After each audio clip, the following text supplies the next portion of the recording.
Hello.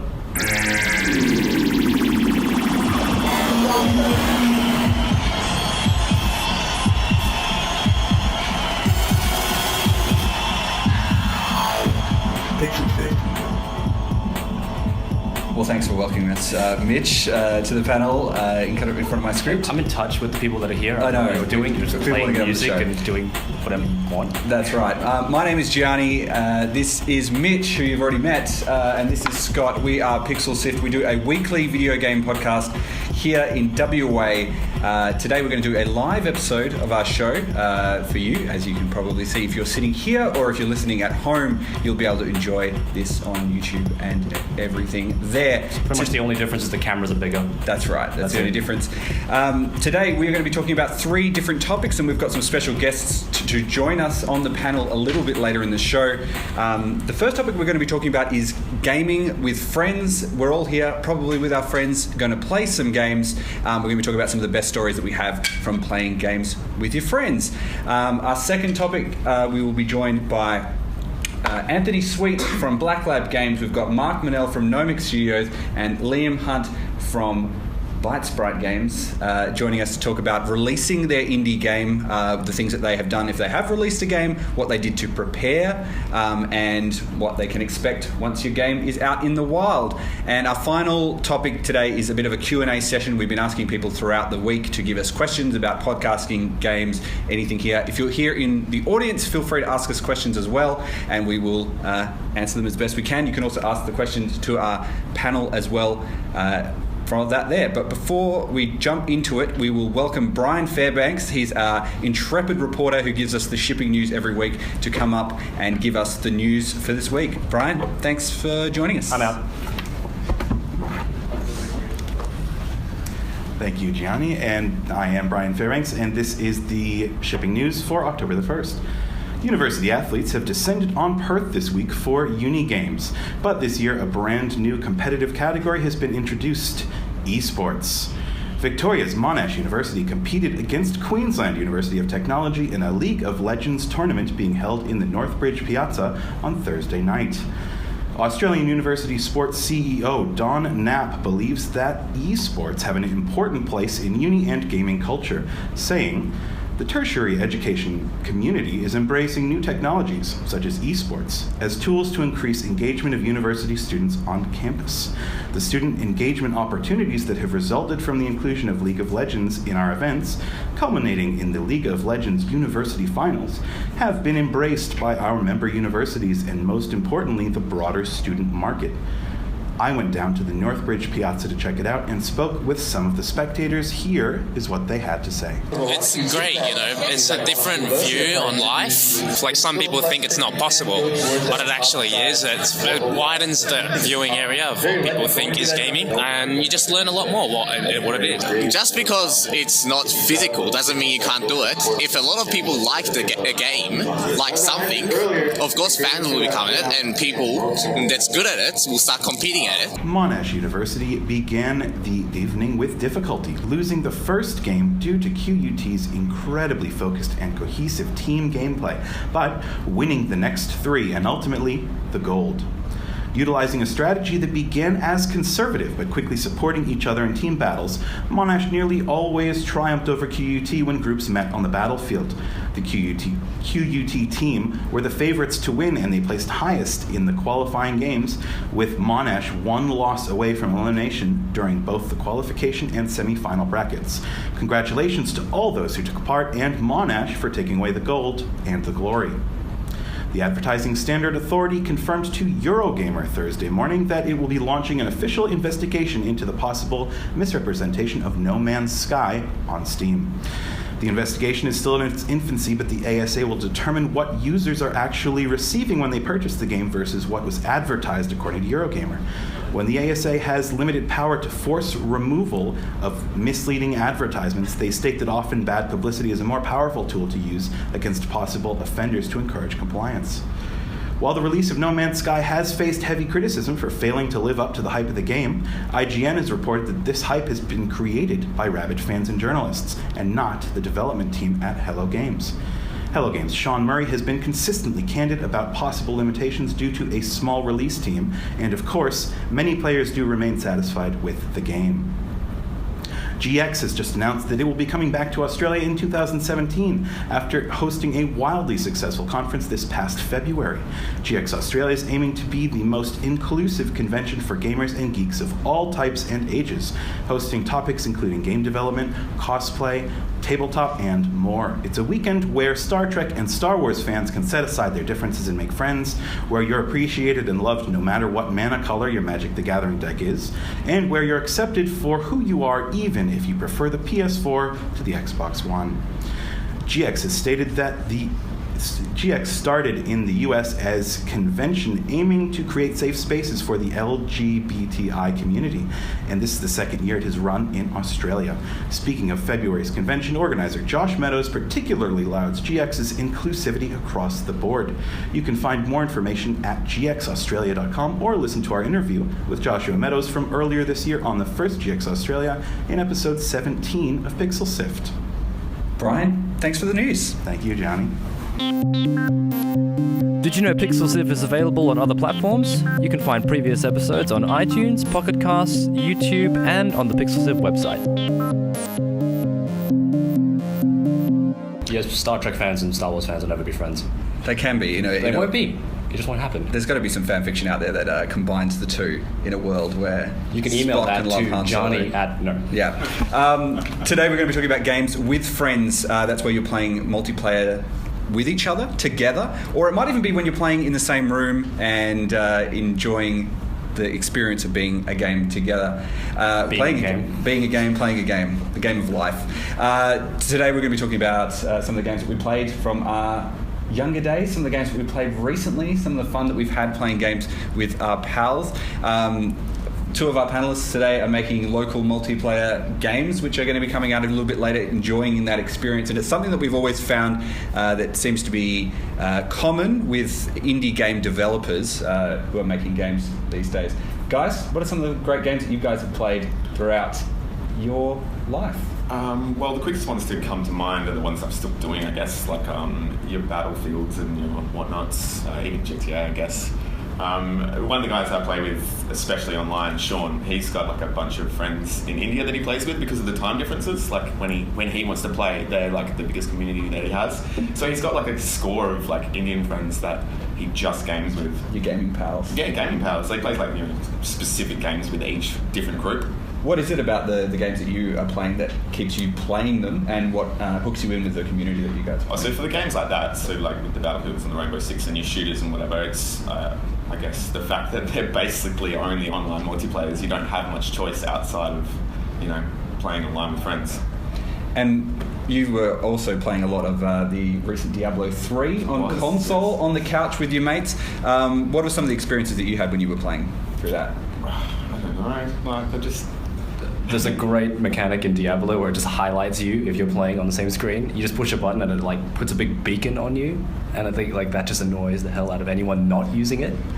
And I think that really brings people together. Mitch, you've played a lot of Destiny in your time. Oh, yeah. Spent a lot of time raiding and playing the short missions, the Vault of Glass, all of these sort of things like that. What is it about playing with all your friends online? I'm fortunate enough to play games with a lot of people I know in real life. So these are people that are known from primary school, high school, and now university. And I think just giving us a new avenue to hang out and a new environment to go on adventures, I think that's pretty valuable, and I think that's something only games really offer. Also, it does kind of bridge geographical barriers. Like one of our friends went over to New Zealand for about a month, and it's like he never left. And I think that is just one of the power of video games that people often forget about. I think like friends, or the idea of having friends online or in gaming, is something that kind of, I guess, hasn't really been taken as seriously as it can be taken now because of the advancements in internet and gaming and etc. But like the links between having games online and friends online and friends in real life are basically the same. Like say if you were to stop playing that game, you might lose those friends. But like it's the same as if you quit a job or if you move areas, sort of thing. You know, you lose friends, you gain friends. There's no like the similarities are the same, regardless of online or real life. And the people that you play with often are the ones that you will continue to come back to throughout your life. Yeah, I remember you might move to another game with them or something. It's probably a very fond game of everyone's hearts, but the GoldenEye from on the Nintendo 64 is one of the first sort of multiplayer games that I really remember playing at great length with friends, and there's people who I played with at that point who are still playing games with me today. Though one of the best multiplayer games that I ever played was actually Final Fantasy VII. For those of you who don't know, that's a completely single player game, but the PlayStation console had a second controller port, and I spent a lot of time telling my brother, who's just sitting over there, that he was actually playing all the second characters in that game. Which character was he? He was any character, it didn't matter. He thought he was controlling the battles, and that was fine because that means I didn't need to hand it over. So, you know, that was a really fun experience for us to... All right, let's call his ass out. How long did he fall for that for? He was quite young at the time. Oh, okay. He was quite young at the time. Right. I mean, it was like 18 or 19 or something like that. So not yesterday. Yeah, it wasn't yesterday. It was like 2 weeks ago or something like that. But yeah, I mean, that sort of experience where even if you're sitting on the couch with other people and enjoying the experience of playing games is really valuable. I mean, all we need to do is have a look at the rise of things like Twitch and online streaming, where people can all share in the experience of watching one person play a game. And it's really this sort of shared experience that everyone... brings a community aspect to single player. I think achievements also help with that, like bring a competitive aspect to single player as well. Like you could actually keep score and like a quantifiable difference between your friends. Yeah. There's also some study that backs up the fact that games can help, especially children, curate their own kind of social areas. I think there was a study at Oxford University that said children who play video games in moderation are less aggressive, more sociable, and have fewer emotional problems and do better at school with their peers. You know, like... Why didn't someone tell my parents that? Yeah, that's exactly the sort of study that I want to bring out there. Well, like I said, the idea of friends in gaming, and gaming in general has changed over the years. We all know that. It's kind of on the up and up. That's right. There's many different types as well. Exactly right. Pixel Sift. Pixel Sift. No, seriously, Pixel Sift. No, seriously. Pixel Sift. Well, look, I'm sure everyone's going to go and play a few games with their friends later today, but we might now welcome our friends from our select panel to the stage, and we can have a chat about releasing their indie game to the world.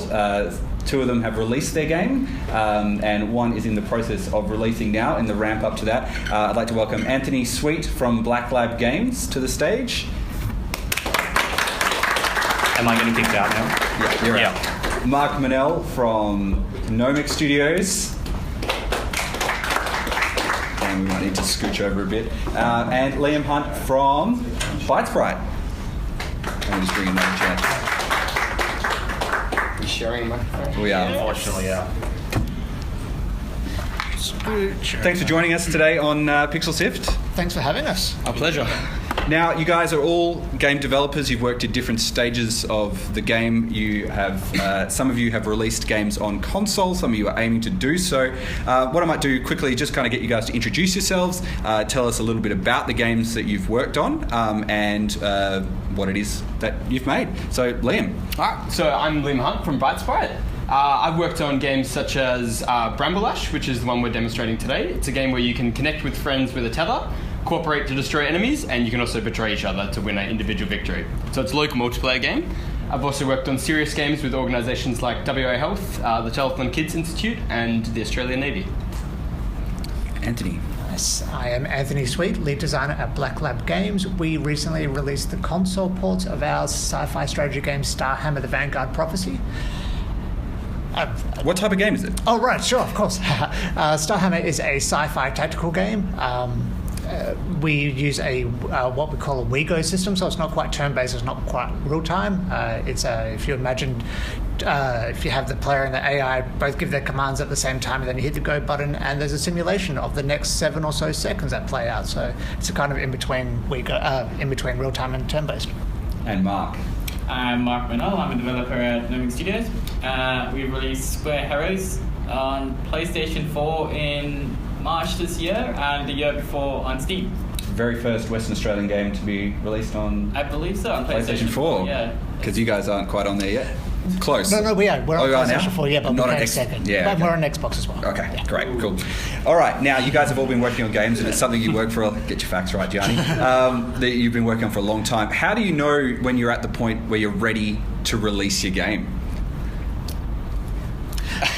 When your publisher tells you to. When with Starhammer, we work with a publisher, Slytherin Games, over in the UK, and essentially we had a certain process that, and a progress we had to go through, and certain milestones that we meet. And when the game was to the extent where we were happy with the gameplay, we were happy with the visuals, put it through the beta test.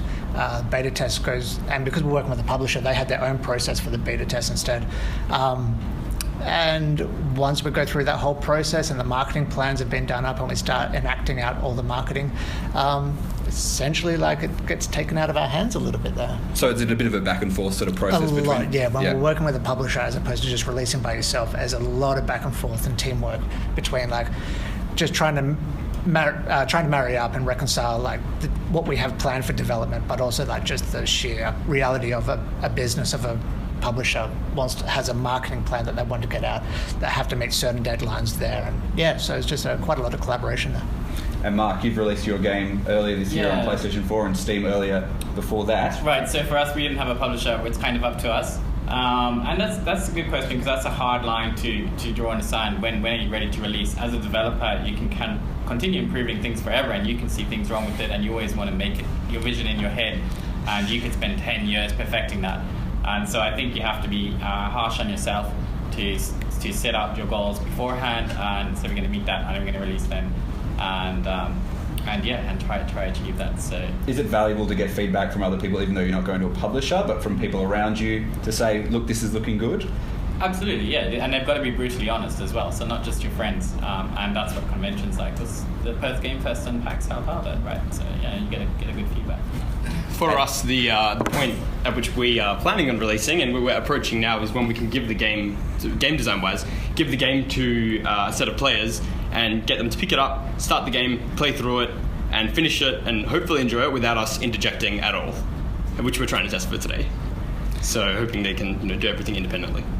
So this is a question for you, Liam. Now you're very close to releasing your game. Yes. What is the first stage for moving it from working on the game into your release sort of plan? The first stage? Yeah.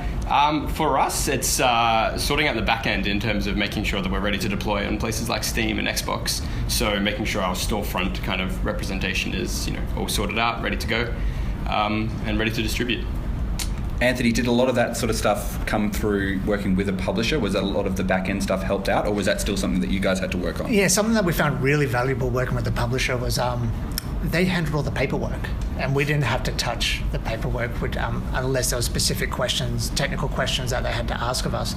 But we found it very, very helpful that we could focus on just making the game as playable and as good as we could in that short amount of time, and the publisher was able to handle all the things like classification ratings, like they handle all the paperwork and all the submissions for all that kind of thing, which can take up a lot of time. I can second that. I don't underestimate it. And the marketing, the non-game development stuff, it's a huge amount of work. It's a huge amount of work. Don't underestimate it. Yeah.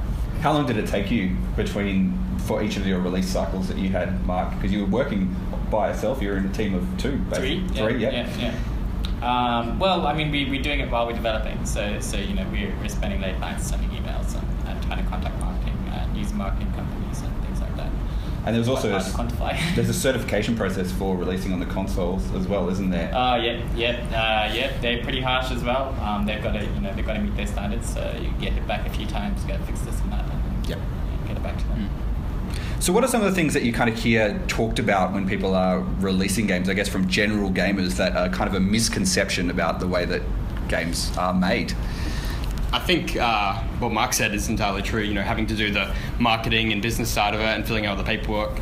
No one who goes into indie games development really thinks that through before they start, I think. This is a very broad statement. I certainly didn't. I mean, you think of all the glamour of showing it off and demonstrating the game and watching people have fun with it. But the actual development side is, about half of what you actually do, which really sucks. Yeah. And now you guys have released games. How was the experience of actually putting it out there and having people kind of playing your game? So from our experience, maybe just like releasing on Steam, you click that button launch, you're not quite sure if it's launched yet.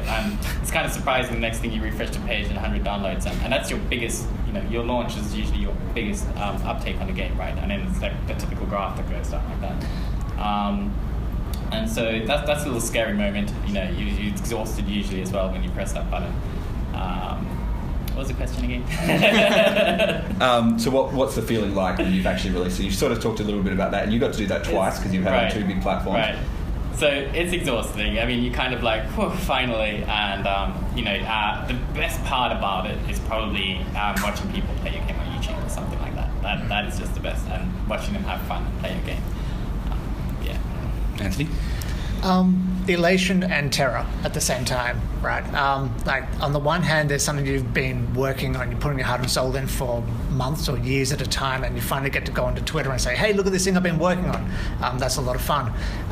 But then also, like, there's a lot of people on the internet that really don't care about you as a person, right? And they're quite happy to talk about your game in a way that probably isn't very nice. So read the YouTube comments.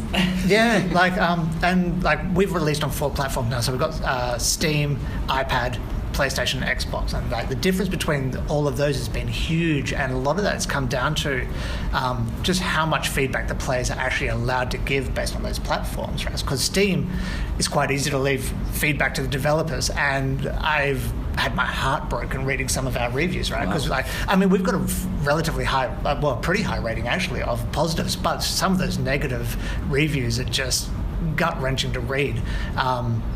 Whereas the more recent Xbox and PlayStation releases, like, there's no definitive way to give feedback to a developer through the store. There's no comments to leave there. So, like, we have this many stars, and our Metacritic is a certain numbers, and we're like, this is great. I don't have to read someone telling me that they think my game is swear word. So. And Liam, now what are you going to do with your upcoming release? Are you going to be locking it down as much as possible? Are you going to be saying, we don't want to hear what you say about our game, just buy it? No. Just digital homicide, just sue. Yeah, just sue everyone who gives you a bad. Allegedly. No, after these stories, we're not going to release it anymore. That's it. I don't want that sort of criticism. You can play it today at Perth Games Festival, but that's it. Yeah, After that's that, it. shuttering shop, going to get a suit and tie and a job. Anthony, Liam, Mark, thank you very much for joining us today and talking about releasing your game. Now, if you're around today, go and play some of Liam's game over in the Perth Town Hall. You can jump on almost every platform you could choose to play Black Lab Games, Starhammer, The Vanguard Prophecy, and Mark's game on Steam and on PlayStation 4. That's right. Thank you very much. We'll get a hand. Pixel Sift! It's not Pixel Sieve, it's Pixel Sift. Pixel Sift! Now we're doing a bit of a Q&A session, so if you've got any questions, feel free to jump in. All topics we can kind of talk about are to do with gaming, to do with podcasting, creating media based on games, what you had to do to do all that sort of thing. We have had some questions that were sent in throughout the week by listeners. The first one comes from Michael DiPiazzi, who was joining us on the show for episode 49. He's a local developer based here in Perth. You can play his game over at the Town Hall. And he asked us, what do you think is one of the most valuable things that you can do as a game developer to make your game as easy to stream and play for people who do Let's Plays and Twitch streaming? To kind of open up with that one, I think the first thing that I would say is there is something that we always need from people every week whenever we're doing stuff is we need as much information as possible that we can get. So having a nice quality logo on your website that we can download, having a press kit. Rami Ismail is a developer. You can download like a package that you can put on your website called Press Kit, and you can put up all the documentation on there, blurbs about the game, who does what, contact details, media, video, all of that sort of stuff. The more that you can put up there, the easier it's going to be. It definitely makes content creators' jobs a lot easier when there's an actual press kit with everything on it, like everything about your company, and just like in a nutshell, like whenever that's happening and we've gone to find that, it's like, yeah, that's a dream. That's nice. Yeah. It's a pretty standard format as well, so it's very easy to read. It completely eliminates issues with, misrepresentation of your product and business as well. So that's kind of the key thing. Also thinking about the way that your game is actually designed. If you're having a lot of user interface elements all over the place, a big thing for people who may not know about Twitch is that quite often streamers will want to have a video of them actually playing the game so you can see their face on an overlay of the screen as well. So having a space where that sort of thing can fit in without overlapping over the top of the way your game is, because you don't want to kind of block out too much, but you do need to kind of leave a bit of space. It's a real estate game really though, so you kind of need to decide what's the best way to do it. That being said, not at the expense of your own gameplay, I don't think. Yeah, exactly. I think gameplay is obviously something to do first, but it is a consideration that maybe someone might drop their face over the top of an important design element. So. One of the other questions we got was from Elliot Ustini, and he asked about cross-console gaming. He says, is it something that is a practice that's currently occurring? And if not, do you believe it will in the near future? We have talked a little bit about this in our show in previous episodes.